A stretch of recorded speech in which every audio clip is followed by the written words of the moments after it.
সুখ এবং দুঃখ, অমাবস্যা এবং পূর্ণিমা, জোয়ার এবং ভাটা, এই দ্বৈত বৃত্তি দিয়েই তো জগৎ নির্মাণ বা জগৎ পরিচালনা হচ্ছে। জগতের এটাই তো শাশ্বত নিয়ম বাবা। আচ্ছা, আপনাদের কাছে তেমনি জন্ম এবং মৃত্যু, এই দুই তত্ত্ব নিয়েই আমরা এসেছি। এখন আপনাদের কাছে আমার জিজ্ঞাসা হলো, দিনের পরে রাত আসবে কেন? এই প্রশ্ন কখনো তুলেছেন? দিনের পরে রাত এলো কেন? কেউ কি তুলেছেন কখনো? দিনের পরে রাত্রি আসবে কেন? অমাবস্যার পরে পূর্ণিমা আসবে কেন? জোয়ারের পরে ভাটা আসবে কেন? এই কি প্রশ্ন তোলে কারো কাছে? যদি নাই তোলেন, তাহলে সুখের পরে দুঃখ আসবে প্রশ্ন কেন তোলেন? আমার জীবনে দুঃখ এলো কেন? বোঝা যায় কি? এগুলো দার্শনিকরা বিচার করে দেখেছেন, দুই বৃত্তি নিয়েই তো আমার জন্ম, জন্ম মৃত্যু, জরা ব্যাধি, সুখ দুঃখ।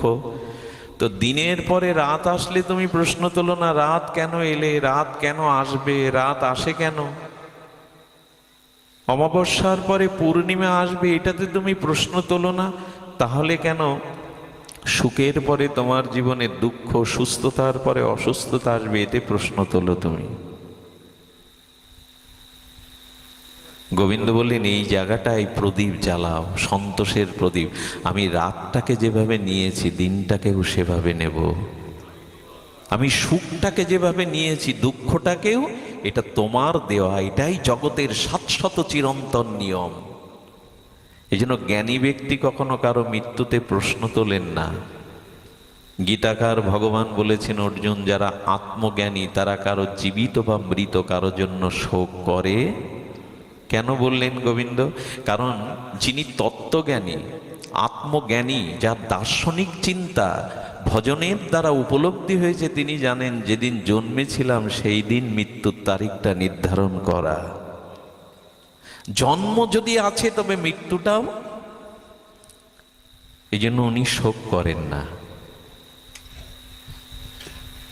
তবে আমাদের মৃত্যু ভয় আছে, আমাদের দুঃখ ভয় আছে, অপমান ভয় আছে। ভগবান বললেন, এগুলো মেনে নিতে শেখো, এগুলো গ্রহণ করতে শেখো, সবই তোমার দান।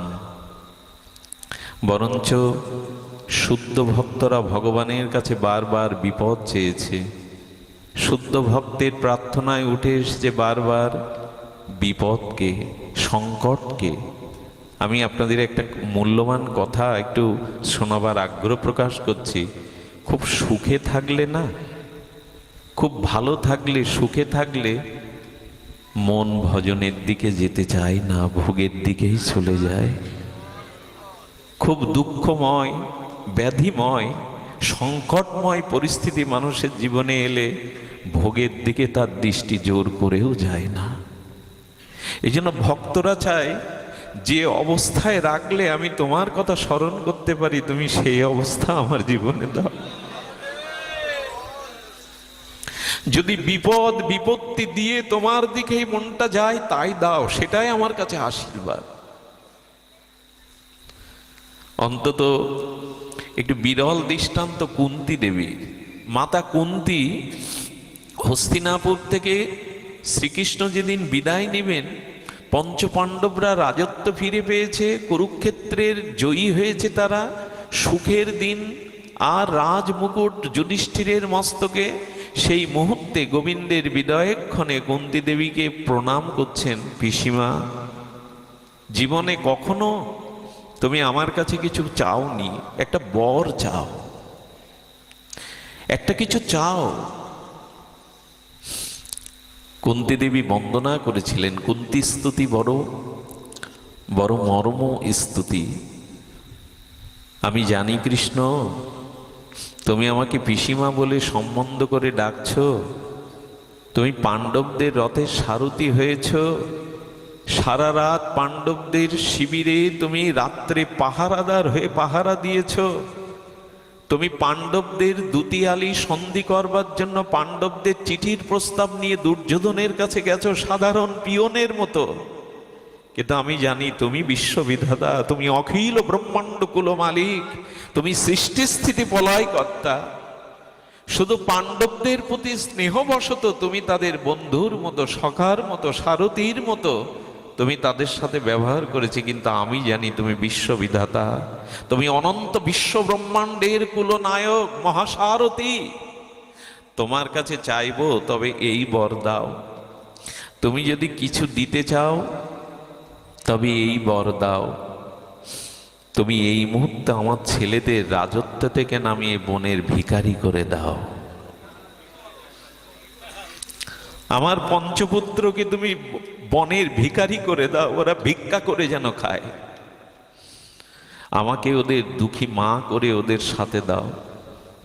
শ্রীকৃষ্ণের চোখে জল ভরে গেছে। পিসি, সারাটা জীবন সতীসাধ্যী রমণী হয়েও তোমার দুঃখ ঘোচেনি। অল্প বয়সে স্বামীহারা হয়ে বিধবা হয়েছ। তোমার পঞ্চপাণ্ডবকে নিয়ে তুমি 12 বছর বনবাসে তুমি ভিক্ষা করে খেয়েছ, জঙ্গলে জঙ্গলে ঘুরে বেরিয়েছ, কখনো শান্তি সুখের মুখ তুমি দেখনি। এখন তোমার পুত্ররা ধর্মযুদ্ধে জয়ী হয়ে রাজ সিংহাসনে আসেন, তুমি ওদের আবার ভিখারির বর চাইছ, বিপত্তির বিপদের বর চাইছ। আমি দিতে পারবো না পিসি, আমি তোমাকে আর দুঃখ চাপিয়ে দিতে পারবো না। অনেক দুঃখ পেয়েছো তুমি, কেন চাইছো বিপত্তি?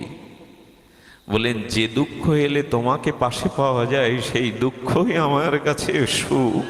আমরা যতবার বিপদে পড়েছি, পঞ্চপাণ্ডব যতবার সংকটে পড়েছে, তোমাকে ছায়ার মতো পাশে পেয়েছি। যে বিপদে তোমাকে স্মরণ হয়, তোমাকে কাছে পাওয়া যায়, সেই বিপদ বিপদ নয়, সম্পদ।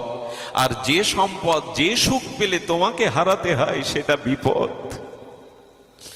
ভক্তের অনুভূতি কোথায় দেখুন। ভাগবত জানলে, শুদ্ধ ভক্ত সঙ্গ গ্রহণ করলে, শাস্ত্রের এই মর্মস্পর্শী মরমী বাণী হৃদয়ে ধারণ করলে, কোনো পরিস্থিতির সাধ্য নেই আপনাকে দুঃখ দেবে, আপনার শান্তি কেড়ে নেবে। আমাদের জীবনে শান্তির অভাব, ভগবানের বাণী, শাস্ত্রের মর্মবাণী আমরা উপলব্ধি করিনি। কুন্তী বলছে, তোমাকে ভুলে যাওয়াই তো বিপদ। তোমাকে বারবার স্মরণ হয়, যদি বিপদ এলে বিপদ দাও। দিতে পারবো না, এবার আমি তোমায় দিতে পারবো না, কিছু চাও। ভগবান বারবার অনুনয় করছে, কিছু চাও। কুন্তী বলল, ঠিক আছে, বিপত্তি বর যদি না দিতে চাও, আরেকটি বর চাইছি, এটা কিন্তু তোমায় দিতে হবে। বড় মার্মিক কথা গো। আমি বাংলাতে বলছি, সংস্কৃতির কূট অত শব্দ চয়ন না করে বাংলায় যেটা সরলভাবে বলেছেন কুন্তী, সেটা হলো যে ইহকালে পরকালে, কোনো জন্মে কোনো কালে তোমার কাছে কিছু চাইবার মতো মন যেন তৈরি না হয়, কিছুই যেন না চাই তোমার কাছে।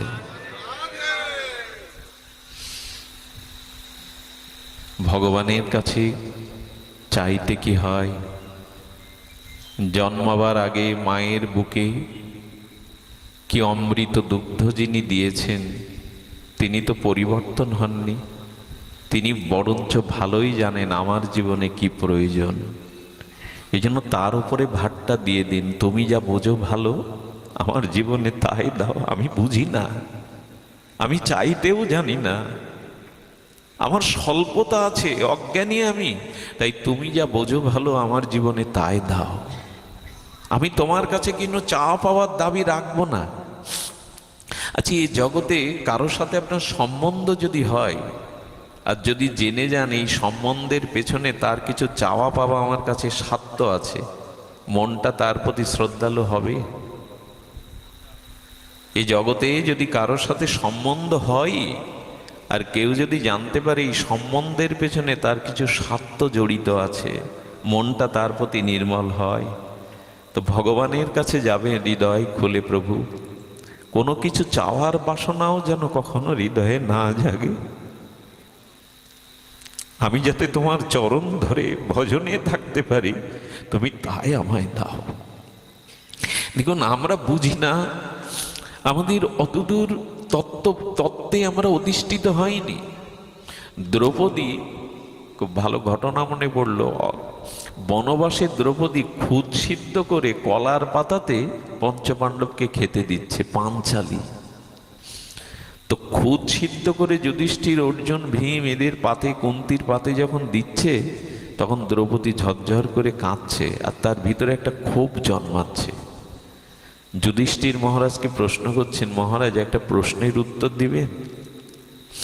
আমি ধর্মকে ঠিক ঠিক বুঝে উঠতে পারলাম না, কাকে ধর্ম বলে। কেন বুঝে উঠতে পারলে না? তো সেখানে শব্দ এসছে, সারা জীবন আপনাদের পঞ্চপাণ্ডবকে বিষ খাইয়ে হত্যা করতে গেল যে, হ্যাঁ, আমাকে যে রাজসভার মধ্যে আর প্রীতি পুরুষের সম্মুখে বিদ্যজনের সভাতে শাড়ি ধরে উলঙ্গ করে যিনি আমাকে বস্ত্রহরণ করতে গেল, যিনি চতুর্গৃহে আপনাদের পুড়িয়ে মারল, সেই দুর্যোধন এখন রাজ সিংহাসনে বসে রাজভোগ খাচ্ছে। আর সারাটা জীবন ধর্মের আশ্রয় নিয়ে, ন্যায় নীতির আশ্রয় নিয়ে আমি একদিন 56 ব্যঞ্জন আপনাদের পাতে তুলে দিয়েছি। আমি পাঞ্চালী, ধ্রুপদ রাজার কন্যা, আমি যজ্ঞসেনী, যজ্ঞ থেকে এসেছি, সেই হাতে করে খুদ সিদ্ধ করে কলা পাতায় দিতে হচ্ছে। আমি তো বুঝলাম না ধর্ম কি। প্রশ্নটা বোঝা যায়? দ্রৌপদীর দিকে তাকিয়ে হাসছেন মহারাজ যুধিষ্ঠির। হরিদাস বর্জত মহাজ্ঞানী পরম ভক্ত বললেন, দ্রৌপদী, তার মানে তোমার মনের অভিলাষেই যে ভগবানকে ডাকলে, ভজন করলে, ন্যায় নীতি আদর্শ নিয়ে থাকলে তাদের জীবনে অভাব হবে না। আর ভগবানকে ডাকলে তার অভাব হবে না, খুদ খেতে হবে না, বনবাসে যেতে হবে না। তুমি এটাকেই ধর্ম মনে করো, যে ভগবানকে ডাকলেই আমার রোগ হবে না, বিপদ হবে না, কলঙ্ক হবে না, আমাকে পথে নামতে হবে না। তুমি এই ভেবেছো তো? বলে হ্যাঁ, ধর্ম করলে তার এ দশা হবে কেন? আমি অনুরোধ করি, যারা গৌর গোবিন্দের চরণ আশ্রয় করে, হরিনাম আশ্রয় করে ভজন সাধন করছেন, তারা কখনো এটা ভাববেন না যে ভগবত চরণ আশ্রয় করলে বিপদ হবে না, দুঃখ হবে না, জরাব্যাধি হবে না, পথে নামতে হবে না, এরকম না। এই যদি মনে করেন, তাহলে ধর্মকে আপনি ব্যবসায়িক ভিত্তিতে নিয়ে ফেলেছেন। মুদিখানা দোকানদারকে 10 টাকা দিলে 10 টাকার 1 প্যাকেট লবণ দিয়ে দিল, আর সম্বন্ধ রাখার দরকার আছে তার সাথে? আমি বাবু তোমাকে 10 টাকা দিয়েছি, তুমি 10 টাকা লবণ দিয়েছো, মিটে গেল। এটা কি দেনা পাওনা? ভক্তের সাথে ভগবানের সম্পর্ক কি দেওয়া নেওয়া? আমি তোমায় চরণাশ্রয় করেছি বলে তুমি আমাকে সুখ দাও, সম্মান দাও, এটা ব্যবসায়িক বৃত্তি। এটা ভগবানের কাছে কখনো, এই জন্য না, মন্দিরে পূজার থালা নিয়ে পুরোহিতকে, সেবা আচার্যকে বলবেন না, এই 20 টাকা দক্ষিণা দিয়ে বলুন আমার ছেলেটার চাকরি, আমার এই অসুখটা সেরে যায়। ভগবানের মন্দিরে খুব নিঃস্বার্থভাবে গেলে শান্তি পাবেন। তার চরণের দিকে তাকিয়ে শুধু ওইটুকুই জানবেন, তুমি আমাকে ভক্তি দাও, ভজনের মতো করুণা করো। তিনি অনেক বেশি চান আপনার মঙ্গল। কিসে আপনার মঙ্গল এটা তিনি জানেন, তার উপরে ভারটা দিয়ে দিন। যুধিষ্ঠির মহারাজ তখন দ্রৌপদীকে বলেছিল, কিছুর বিনিময়ে ভগবানের কাছ থেকে কিছু চাওয়াটা ব্যবসায়িক ভিত্তি, এটাকে ধর্ম বলে না। ধর্ম তাকেই বলে, ভগবানের চরণাশ্রয় করে যত প্রতিকূল অবস্থা আসুক, সেই অবস্থাতেও ভগবানের করুণা বা কৃপা অনুভব করার নামই হলো প্রকৃত ধর্ম। ওই পরিস্থিতিতে ভগবানের কৃপা অনুভব করার নামই হলো ধর্ম। আমরা এই জায়গায় আসতে পারবো তো? গোবিন্দ এই জন্য বললেন, সন্তুষ্ট চেন কেন চিত, যে অবস্থায় থাকো ওই অবস্থাটাই সন্তুষ্ট থাকো। তাহলে জরা ব্যাধি বিপদ এলে সন্তুষ্ট থাকবো কেন? বলে জরা ব্যাধি ভগবান দেননি, আমার পূর্বজন্মের প্রারব্ধ থেকে এসেছে, ওটা যত দ্রুত ভোগ করে শেষ করা যায় তত তোমার মুক্তি। দুটো দৃষ্টান্ত মনে পড়লো, যদিও পূর্বে বলেছি ভাগবত তো অভিন্ন ভগবান তত্ত্ব, হরি অনন্ত, হরি গুণ, হরি লীলাও অনন্ত। শুনুন তাহলে সেই মার্মিক কথা, যদিও বলেছি আপনাদের মাধব দাস বাবাজির কথা। মাধব দাস বাবাজি জগন্নাথ দেবের সখা, পুরুষোত্তম শ্রী জগন্নাথ দেবের ছোটবেলা থেকেই সখা, এমন সখা, ওনার সাথে খেলতেন, একসাথে কথা বলতেন। উনি যখন বৃন্দাবনে যাবেন তখন জগন্নাথ বললেন, আমিও তোমার সাথে সাথে বালক বেশে ব্রজ ঘুরতে যাব, এরকম সখ্যতা। তো হঠাৎ ওনার প্রায় 80 বছর বয়সে অতি রক্তস্রাব দেখা দিল। অতি রক্তস্রাব মানে রক্ত আমাশা। উনি 2 দিন পর্যন্ত শৌচের জল, রক্ত আমাশা বারবার যাচ্ছেন বাহ্য কাজ করতে, ওই 2 দিন পর্যন্ত শৌচের জল নিজে তুলে দেহটাকে পরিষ্কার করতে পেরেছিলেন। 2 দিন বাদে সমুদ্রের তীরে গরম বালুর উপরে পড়ে গেলেন, কিন্তু শৌচের জলটা আর বয়ে আনতে পারলেন না। মানে ওইখানে রোগের যন্ত্রণায় কাতরাচ্ছে, দুপুর হয়ে গেছে, রোগের জন্য কাঁদছে না, বিন্দু বিন্দু প্রেমাশ্রু পড়ছে, আর বলছেন, জগন্নাথ তোমার সেবা যদি না করতে পারি তুলে নাও। আমার অসুখ এসেছে, এটা আমি কিছু বলবো না, কিন্তু তোমার সেবা যদি না হয়, ফেলে রেখেছো কেন, তুলে নাও। তোমার সেবা ছাড়া তো আমি থাকতে পারবো না। আর এই 80 বছরের বৃদ্ধকে কেউ শৌচের জল বয়ে দেবে না, কারণ আমি বিবাহ করিনি, আমার সন্তানাদি সজ্জন কুটুম্ব কেউ নেই, তুমি ছাড়া আমার কেউ আপনও নেই, তুমি আমাকে তুলে নাও। আমি তোমার সেবা চাই, আমি রোগ থেকে নিষ্কৃতি চাই না, কিন্তু তোমার সেবা ছাড়া তো বাঁচব না। এভাবে যখন কাঁদছে না, পেছনে শৌচের জল সমুদ্র থেকে তুলে স্বয়ং জগন্নাথ ডাকছে, মাধব। পৃথিবীতে কোন শাস্ত্রে দেখেছেন স্বয়ং ভগবান শৌচের জল মলমূত্রের ওর গায়ে মেখে আছে, 2 দিন পড়ে আছে তো গায়ে মলমূত্র মেখে আছে, জগন্নাথ শৌচের জল এনে গাটা ধুইয়ে দিচ্ছেন। প্রথমে মনে করেছেন কোন সহৃদয় ব্যক্তি এসেছেন, কিন্তু ফিরে তাকিয়ে দেখে সাক্ষাৎ জগন্নাথ মলমূত্র ধুইয়ে দিচ্ছেন। জগন্নাথ, তোমার গায়ে দিব্য পদ্ম গন্ধ, তোমার অঙ্গে প্রসাদী গন্ধ, এই মলমূত্রের পচা গলা শরীরটাকে তুমি কেন পরিষ্কার করছো? জগন্নাথ কি বললো জানেন? সারাটা জীবন তুমি আমায় সেবা করেছ, আমারও খুব স্বাদ জাগছে তোমাকে সেবা করবার। শুদ্ধ ভক্তকে ভগবানও চান নিজে হাতে সেবা করতে। তো তুমি মলমূত্র পরিষ্কার করবে, তুমি আমাকে এইভাবে শৌচ করবে, আচ্ছা একটা উপায় তো করতে পারো, রোগটা সেরে দিতে পারো। আমি তোমার সেবা নিতে পারি, এতে কলঙ্ক হবে তোমার, তুমি আমার রোগ তো সেরে দিতে পারো। জগন্নাথ তখন শৌচ জলের পাত্র হাতে নিয়েই বলছেন, ইনি বলছেন, আমি সেরে দিতে পারি কিন্তু দেব না। এর 2টো কারণ শুনুন। যে ভগবান পারেন না, করতম অকর্তম সর্বদা করতম, স্বয়ং ভগবানের পক্ষে অসম্ভব কিছু। তো উনি বলছেন আমি সেরে দিতে পারি কিন্তু দেব না। 2টো কারণ। 2টো কারণ হলো, এটা তোমার পূর্বজন্মের প্রারব্ধ ছিল, আর আমি আমার ভক্তের প্রারব্ধ ঘুচিয়ে দেই না। দেখুন, ভগবান কৃষ্ণের একটা স্বভাব আছে, উনি চোখের জল মুছিয়ে দেন, ঘুচিয়ে দেন না। আর আবার বলি, গোবিন্দ তার প্রিয় ভক্তের চোখের জল মুছিয়ে দেন, কিন্তু ঘুচিয়ে বলে, আরো কাঁদো, আরো কাঁদলে যদি আমার নিকটে আসতে পারো, আমার কথা মনে পড়ে, আরো কাঁদো।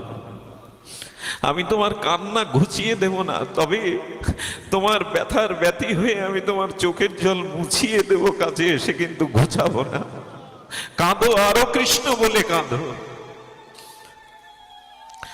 আচ্ছা, কেউ যদি প্রশ্ন করেন ভগবানের কাছে, ভক্তকে কাঁদিয়ে তোমার সুখ হয়? গোপীরা রাসমঞ্চে কৃষ্ণকে হারানোর পরে তারা বনের হরিণকে, যমুনাকে, বৃক্ষলতাকে পাগলের মতো বলেছিল, হরিণ বলো না আমাদের শ্যামসুন্দর কোন দিকে গেল, যমুনা বলো না শ্যামসুন্দর কোন দিকে গেল, তোমরা নীরব কেন, তোমাদের মুখে ভাষা নেই কেন? যখন এমনি করে গোপীরা কাঁদছে, কোথাও গোবিন্দকে পেল না, তখন যমুনা পলিনে সমস্ত গোপীগণ একত্রিত মিলিত হয়ে বললেন, গোবিন্দকে খুঁজে পাওয়া যাবে না, তবে গোবিন্দকে পাওয়া যাবে, আয় আমরা একত্রিত হয়ে গোবিন্দের গুণকীর্তন করি, তাহলে তিনি পাওয়া যাবে। হ্যাঁ, দেখুন, কলিতে 3টি জায়গায় ভগবানকে পাবেন। আমি ঠিকানা দিয়ে দিচ্ছি, মিথ্যা ঠিকানা নয়, ভাগবত দিয়ে দিচ্ছে, অন্তরে লিখে নিন। এই 3টে জায়গায় ভগবানকে অবশ্যই পাবেন, এতে কোনো সংশয় নেই। তুলসী কাননং যত্র যত্র পদ্মবনানি চ, পুরাণ পাঠনং যত্র তত্র সন্নিহিত হরি। 3টে জায়গা কোথায়? যেখানে অধিক পরিমাণ তুলসী কানন আছে, বৃন্দাজির বন আছে, যেখানে অধিক পরিমাণ তুলসী আছে, এই জন্য সনাতনী হিন্দুর ঘরে বেশি বেশি তুলসী গাছ রাখতে হয়। যেখানে তুলসী সেখানে ভগবান। স্বামী প্রণবানন্দ ভারত সেবাশ্রমের প্রতিষ্ঠাতা, এই হিন্দু জাতি সংগঠকের বাড়ি ছিল বৃহত্তম ফরিদপুর মাদারীপুরের। হ্যাঁ, তো এই ভূয়া বাড়ির সন্তান ব্রহ্মচারী বিনোদ তখন কিশোর। ওনার মা সারদা দেবী প্রতিদিন সন্ধ্যাবেলায় তুলসীকে প্রদীপ দিয়ে আরতি করতেন। এখন মায়েরা এটা ভুলে গেছে, অনেক মায়েরা দেন, কিন্তু পুরনো দিনের মা কাকিমারা ঠাকুমারা তুলসী তলায় একটা গলায় আঁচল দিয়ে প্রদীপ দিতই। এই দৃশ্যটা দেখলেও প্রাণটা ভরে যেত। পূর্বপুরুষের কাছে তারা আশীর্বাদ চাইতো, বৃন্দাজির কাছে তারা ভক্তির প্রার্থনা করত। এগুলো ফিরিয়ে আনো মা। ঘরের মধ্যে, অট্টালিকার মধ্যে, ফ্ল্যাটের মধ্যে থাকলেও সন্ধ্যায় তুলসীকে একটু প্রদীপ দিও। তো মা সারদা বিনোদের গর্ভধারিণী মা সারদা দেবী যখন তুলসীকে আরতি করতেন, চিলেকোটা থেকে ব্রহ্মচারী বিনোদ মনে করছেন এই বৃক্ষটাকে মা এত প্রণাম করে, গলে আঁচল দিয়ে আর এইভাবে আরতি করে, কি আছে এর মধ্যে, আমি পরীক্ষা করতে চাই। ব্রহ্মচারী বিনোদ খুব তেজস্বী ছিলেন, তো উনি তখন ওই তুলসীর গায়ে থুতু ফেলেছেন চিলেকোটা থেকে, যে আমি দেখতে চাই ওর মধ্যে কে আছে। যেই থুতু ফেলেছেন, ব্রহ্মচারী বিনোদ আত্মজীবনীতে লিখছেন, ওর ভিতরে বিষ্ণুর জ্যোতি প্রকাট হয়ে গেল, স্বয়ং বিষ্ণু। এবং সেই জ্যোতি তার চোখরে ঠিকরে দিয়ে চিলেকোটা থেকে নিচে পড়ে গেল। এই পড়েই মূর্ছিত। গ্রামের সবাই বলল, ভোয়া বাড়ির একমাত্র সন্তান এমনি করে মরে গেল। মা তো কাঁদছে। আধা ঘন্টা পর যখন ভিড় কমল, বিনোদ যেন ধ্যান থেকে উঠলেন। ধ্যানের গভীর থেকে উঠে বলছেন, মা গোপন কথা আছে, ঘরে চলো। মাকে চোখের জলে বলল, মা তুলসী তুলসী নয়, ওর মধ্যে সাক্ষাৎ বিষ্ণু বাস করেন, আমি আজ চোখে দেখেছি। এই জন্য ভারত সেবাশ্রম বা প্রণাম মঠে যদি যান, দেখবেন কোথাও না কোথাও একটা তুলসী বেদী পাবেন। তুলসী কাননে ভগবান বিরাজ করেন। এই জন্য গৌড়ীয় বৈষ্ণবরা প্রতিদিন তুলসীকে জল সিঞ্চন করা, তুলসীকে প্রদক্ষিণ করা, প্রণাম করা। আর কি মহিমা দেখুন, জানি কানি চ পাপানি ব্রহ্মহুতানি কানি চ স্থানি তানি প্রণাশন্তি প্রদক্ষিণ পদে পদে। জ্ঞানে বা অজ্ঞানে আপনি পাপ বা মহাপাপ যা করে থাকেন, তুলসীকে 4 বার পরিক্রমা করলেই ব্রহ্মহত্যা পাপ পর্যন্ত মুক্ত হওয়া যায়। এই জন্য তুলসীর শরণ নেবেন, তুলসীর শরণ। তুলসী কাননে ভগবান। রামচন্দ্র রঘুপতি রাজই বলেছেন, ঠাকুর লক্ষ্মণ মা জানকীকে নিয়ে তিনি কোথায় গেছেন? পঞ্চবটী বনে। পঞ্চবটী গিয়ে রঘুপতি রামচন্দ্র দেখছে একটা সরোবরে পদ্ম ফুটে আছে। সঙ্গে সঙ্গে লক্ষ্মণ ঠাকুরকে বলছে, লক্ষ্মণ এখানে কি কিছুদিনের জন্য কুটির তৈরি করে আমরা বাস করতে পারি? তুমি অনুমতি দাও। লক্ষ্মণ হাত জোর করে বললেন, দাস কখনো অনুমতি দেয়? দাস তো অনুমতি পালন করে। প্রভু, কি ভাষা লক্ষ্মণের! বললেন, প্রভু আপনার এখানে থাকতে মন চাইছে কেন? বলে, ওই যে কমল ফুটেছে সরোবরে, পদ্ম ফুটেছে। আচ্ছা, গোবিন্দের চরণকে কি বিশেষণ দেয়া যায়? চরণ কমল। কমল মানে পদ্ম, চরণ কমল, বদন, ভগবানের বদনটাকে কমলের সাথে তোলা। কমল চরণ, কমল বদন, কমল হস্ত, বলে না কমল হস্ত। অর্থাৎ গোবিন্দের যা কিছু বিশেষণ সব পদ্মকে দিয়ে, কমলকে দিয়ে। তাই পদ্মে বনে ভগবান বিরাজ করেন। আর কোথায়? পুরাণ পাঠনং যত্র তত্র সন্নিহিত। আর একটা জায়গায় অবশ্যই পাবেন, যেখানে আপনাদের মতো শুদ্ধ ভক্ত মিলিত হয়ে হরি গুণাগুণ কীর্তন করেন, সেখানে ভগবান অবশ্যই থাকেন। এই জন্য বলছেন পুরাণ পাঠনাং যত্র তত্র সন্নিহিত হরি। যেখানে ভগবানের গুণগাথা শুদ্ধ সাধু সঙ্গে ভগবানের নাম রূপ লীলাগতা অমীয় অসমত্ব মাধুর্য কথা আলোচনা হয়, কীর্তন হয় তার নাম রূপের, ভগবানকে অবশ্যই সেখানে তোমরা পাবে। এত দূর থেকে আপনারা ছুটে আসেন কেন জানেন? এই প্রত্যাশাটা ভাগবত জাগিয়েছে, যেখানে শুদ্ধ ভক্ত সঙ্গ হরি কথা মহান মুখরিত মধু বিচরিত্র ভগবানের লীলা কথা অসমত্ব মাধুর্য সৌন্দর্য হরিকথা হয়, সেখানে ভগবান বললেন আমি থাকি কি গো? আমি সবার পেছনে রাধারানীকে নিয়ে দাঁড়িয়ে দাঁড়িয়ে হরিকথা শুনি, দাঁড়িয়ে দাঁড়িয়ে ভক্তের মুখ দেখি। সেই জন্য হরিকথাতে এলে হরিকে পাওয়া যায়। আচ্ছা, তা না হলে আমার মতো নর্দমার কীট, আমার মতো এইভাবে একজন মাদিস অধম জীব, আমরা একটু হরিকথা বলছি, কিন্তু এখানের বাতাসটা দেখুন কত পবিত্র হয়ে গেছে, কত শুদ্ধ হয়ে গেছে। এর মধ্যে আমরা যারা এসছি, আমাদের মনে এখন কোনো দুশ্চিন্তা কুচিন্তা এগুলো স্থান পাচ্ছে না। নারী পুরুষ একসাথে বসেছে, কিন্তু কারো মনে কোনো বিকার আসছে না। এর মানে কি? এর মানে সাক্ষাৎ ভগবানের অভিন্ন কলেবার ভাগবত যেখানে পঠন পাঠন হয়, বিশুদ্ধ ভক্তগণের চরণধূলি যেখানে পড়ে, সেখানে স্বয়ং ভগবান উপস্থিত হয়ে সেই বাতাবরণকে যোগী ঋষি মুনি ভক্তগণ এসে ওই বাতাসটাকে পবিত্র করে দেয়। এই জন্য হরিকথাতে যেতে গোপীগণ যমুনা পুলিনে মিলিত হয়ে তারা উচ্চেশ্বরে বিরহ ক্রন্দনের দ্বারা গোবিন্দের নাম রূপ লীলা কীর্তন করছেন। সেই বিরহ অশ্রুজলে গোপী গীতের দ্বারা গোবিন্দ এসে উপস্থিত হলেন। প্রাণনাথ প্রাণেশ্বর ব্রজেশ্বর ব্রজনাথ রাসেশ্বর উপস্থিত হলেন। গোপীগণ বলছেন, শ্যাম, হে সুন্দর, হে মনোহর, তুমি রাস মঞ্চ থেকে এভাবে অন্তর্ধান হয়ে কি করছিলে? খুব লক্ষ্য করে শুনুন। গোবিন্দ বললেন, আমি দূরে দাঁড়িয়ে দাঁড়িয়ে তোমাদের চোখের জলের কান্নাটা উপভোগ করছিলাম।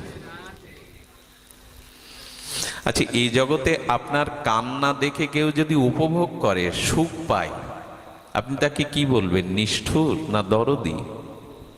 আপনার চোখের জল দেখে, কান্না দেখে কেউ যদি দূরে দাঁড়িয়ে সুখ অনুভব করে, তো সে তো নিষ্ঠুর, সে তো দরদি নয়, মরমী জন নয়, হৃদয়ের জন্য নয়। হৃদয়ের জন্য হলে তো বুকে নিয়েই চোখের জল মুছিয়ে দিত। গোবিন্দ বললেন, আমি তোমাদের কান্নাটা দূর থেকে দেখছিলাম। শুধু দেখছিলাম না, এখানে একটা শব্দ দিয়েছেন মধুর, তোমাদের কান্না দেখতে দেখতে আমি ভজন করছিলাম, স্বয়ং ভগবান ভজন করছিল। বলে, আমাদের কান্না দেখে তোমার সুখ হচ্ছিল, তুমি ভজন করছিলে? বলে, হ্যাঁ, আমারও ভজন আছে যেন। গোবিন্দ বলছেন, আমারও ভজন আছে, তোমরা আমাকে শুধু ভজন করো না, আমিও তোমাদের। বলে, কোন ভক্ত যখন নিষ্কাম বিশুদ্ধ ব্রজপ্রেমের দ্বারা, নিষ্কাম বিশুদ্ধ ব্রজপ্রেমের দ্বারা আমার বিরহে কোনো ভক্ত যখন চোখের জল ফেলতে থাকে, তার নয়ন দিয়ে প্রেমশ্রু বিগলিত হয়, এই দৃশ্য জগতে আমার সব থেকে ভজনীয় দৃশ্য। আমি ওই দৃশ্য দেখে দেখে ভজন করি। আমার জন্য কোনো ভক্ত যখন নয়নের প্রেমশ্রু বিগলিত অশ্রু ধারা বয়ে দেয়, এটা আমার কাছে এত প্রিয় লাগে, আমি তার মুখবদন অশ্রু দেখে ভজন করি তার মুখখানা।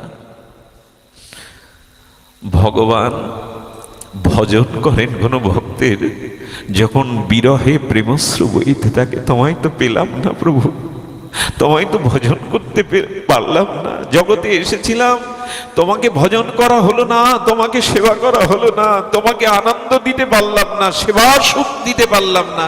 এই বিরহে ভক্ত যখন কাঁদে, গোবিন্দ সেই চোখের জলটাকে ভজন করেন স্বয়ং ভগবান। এটা গোবিন্দর খুব প্রিয় লাগে। এই জন্য কি জানেন, স্ত্রী পুত্র বিয়োগ হলে, অশান্তি রোগ শোকে যন্ত্রণা কাতর হলে যখন মানুষ কাঁদে না, সবাই গিয়ে বলে, আর কেঁদো না, যে যাওয়ার সে চলে গেছে, কাঁদতে নাই, এরকম বলে তো। কিন্তু যখন মানুষ ভগবানের জন্য ডুবরে ডুবরে কাঁদে না, তখন দেখবেন পাশের ব্যক্তি তাকে জড়িয়ে ধরে বলে, আরো কাঁদো। এ সময় সান্ত্বনার বাণীটা বদলে যায়। সংসারে কেউ কাঁদলে, বিষয়ের কান্না কাঁদলে আপনজনেরা চোখের জল মুছিয়ে বলে কেঁদো না, কাঁদতে নাই, কেঁদে তাকে পাবে না। কিন্তু ভগবানের জন্য, কৃষ্ণ বলে রাধা বলে কেউ কাঁদলে জড়িয়ে ধরে বলে আরো কাঁদো, এই কান্নাই তোমার বুককে হালকা করবে, এই ক্রন্দন তোমার চিত্তে পরমানন্দ জাগিয়ে দেবে, আরো কাঁদো, কৃষ্ণ বলে কাঁদো, ভগবানের জন্য কাঁদো। একবার কেঁদে দেখবেন না, বুকটা হালকা হয়ে যাবে। ভগবানের জন্য যদি প্রেমাশ্রু ফেলতে পারেন, দেখবেন অনেক জন্মের জমানো হৃদয়ের পাথর নেমে গেছে। জল তো আসে না, নানান জন্মের অপরাধে পাথর হয়ে গেছে বুক। ঘটি বাটির জন্য, দুটো টাকার জন্য, স্ত্রী পুত্রের জন্য কত কাঁদি, কই গোবিন্দ বলে তো কাঁদা হয় না। গোবিন্দ বলে কাঁদবার মধ্যে সুখ আছে। ভগবান চেয়ে চেয়ে দেখে, খুব আনন্দ পান উনি। কারো কান্না দেখে আনন্দ পান, এই জন্য জীব যত কৃষ্ণ বলে রাধা বলে কাঁদে, তত তার চিত্ত নির্মল হয়। একজন ভক্ত না, সারা জীবন গুরুদেবের সেবা করেছে, জানেন, সিদ্ধ মহাত্মা, নামটা আমার স্মরণে আসছে না, সিদ্ধ মহাত্মা। তিনি খুব বিরল, বিরাট মহাপুরুষ। তো উনি যখন লীলা সংবরণ করবেন, ওনার মৃত্যুকে উনি তো জানেন, তখন সেই সেবককে সারা জীবন সহজ সরল প্রাণ ঢালা নিবেদিত সেবা করেছেন। বলে কিরে, আমার কাছে কিছু চাইবি না? সারা জীবন জগন্নাথ বাবাজি, সম্ভবত সিদ্ধ জগন্নাথ বাবাজি প্রথমে বৃন্দাবনে ছিলেন, পরে নবদ্বীপের মহাত্মা। বলে কিছু চাইবি না? হাত জোড় করে বললেন, জন্মে জন্মে আপনার চরণ সেবা ছাড়া তো আমার চাওয়ার কিছু নেই গুরুদেব। বলেন দেখ, খুব মন দিয়ে শোন, বলে দেখ, যদি তুই চাস আমি তোকে বৈকুণ্ঠ দিতে পারি। সিদ্ধ মহাত্মা তো, আমি তোকে বৈকুণ্ঠ দিতে পারি। তুই যদি চাস না, আমি তোকে ব্রহ্মাপদ দিতে পারি, চেয়ে নে। উনি তখন কি করছেন জানেন? চরণে হাত দিয়ে বললেন, আমি যা চাইব দেবেন। বলে তোর সন্দেহ আছে নাকি? তোর সন্দেহ আছে? বললেন আমার মাথায় হাত দিয়ে বলুন, আমি যা চাইবো আপনি আমায় দেবেন। বলে কিরে, সারা জীবন সেবা করলে এখন আমার উপর বিশ্বাস নেই তোর? আচ্ছা ঠিক আছে, মাথায় হাত দিয়ে বললেন আমি দেব তোকে, বল। হ্যাঁ, বোবার মতো কাঁদছে আর অশ্রু ফেলতে ফেলতে কি চাইলো জানেন? আসুন না আমরাও চাই। হ্যাঁ, চোখের জলে হৃদয়ের অবাপ্ত অনুভূতিতে চাইলো আমাকে দিন। আপনি কথা দিয়েছেন আমাকে। আরে বাবা, চা না, কি তোর চাওয়া? আপনি কথা দিয়েছেন মাথায় হাত দিয়ে দেবেন। বলেন আপনি যেমন ভজনে বসে নিতাই বললে আপনার চোখে জল আসে, ওইটা আমায় দিন, যেন আমি নিতাই বললে আমার চোখ দিয়ে জল আসে। আমি যখনই নিতাই বলবো যেন আমার চোখে অশ্রুবন্যা বয়ে যায়। আমি বৈকুণ্ঠ চাই না, কিছুই চাই না, নিতাই বলে যেন কাঁদতে পারি, গৌর বলে যেন কাঁদতে পারি, আমাকে দিন। এসব শুনলেও মন কত পবিত্র হয়। সারাটা জীবন সেবা করে শেষের বেলা চাইছে গৌর বলে যেন, আমি যখন নিতাই বলবো যেন আমার চোখ দিয়ে পিস্কারির মতো অশ্রু গঙ্গা বয়। অনেকক্ষণ সিদ্ধ মহাত্মা স্থির হয়ে তাকিয়ে থাকলেন, যেন বিস্ময়কর কোনো অবাক করা দৃষ্টিতে কাকে দেখছেন। একটু নিঃশ্বাস ছেড়ে কি বললেন জানেন? ওরে, অনন্ত জীবন ধরে যেটা সম্পদ সঞ্চয় করেছি সব কেড়ে নিবি আমার কাছ থেকে? আমি যে অনন্ত কাল ধরে ভজন করে ওটাই সম্পদ পেয়েছি, নিতাই বলে চোখের জল ফেলা, নিতাই বলে কাঁদা। তবে যা, সব তোকে দিয়ে আজ আমি ভিখারি হলাম।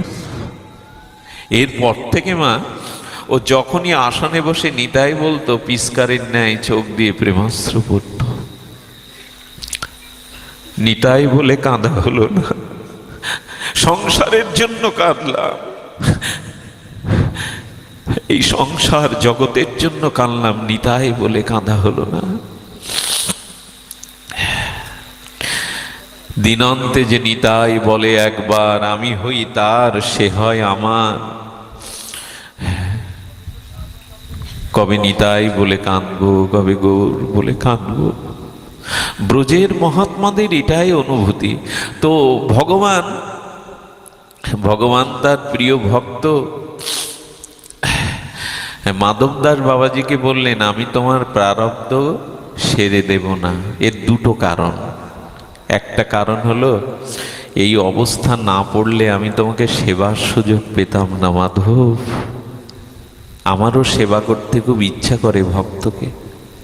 দেখুন, কথাটা মিথ্যা বলিনি।